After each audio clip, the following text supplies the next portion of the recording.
What does it mean to say God is simple? It's a very good question because this is a very controversial doctrine today. There has been an attempted distinction between hard simplicity and soft simplicity, high simplicity, low simplicity, hyper simplicity, and kind of just normative simplicity. And so it's a good question to ask. Most basically, to say that God is simple is just to say that God is not composed. He's not composed of physical parts, that's quite obvious to us, but he's also not composed of spiritual or what we might call metaphysical parts. So there's not really manifold attributes in God. There's not a bunch of properties in God. There's nothing in God that is not God, making God to be God.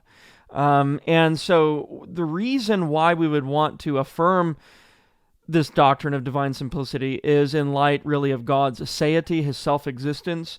If God is composed of parts, if there are properties in him, attributes in him that are truly distinct, one from the other, making God to be God, then we would have to say that God is dependent and contingent, not necessary and self-existent. He would depend on those parts more basic than himself to be who he is. Again, that goes for spiritual or metaphysical parts as well as physical parts also.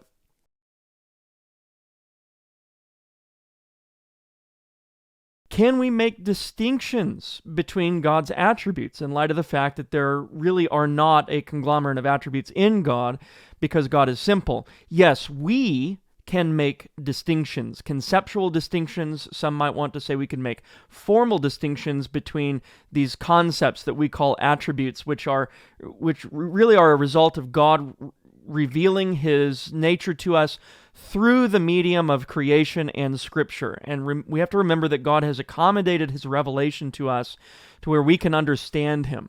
The finite cannot comprehend the infinite, finitum non capax infinity, which means that God has to accommodate his revelation to us if we are to know him at all, because we know according to a creaturely way. And so while we can make distinctions, we can make conceptual mental distinctions or formal distinctions, for example, love and holiness may have, or love and justice rather, may have different definitions as we conceive of them, so that would be an example of a formal distinction.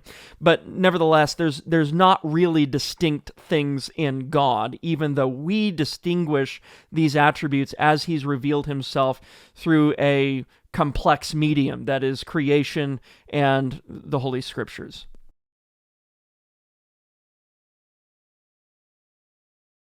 Two of the anchor texts in Scripture that would biblically repeat emphatically what is already revealed through nature, that is God's simplicity, would be taken together. Deuteronomy 6:4, the Shema, hear, O Israel, the Lord your God is one, and also Exodus 3:14.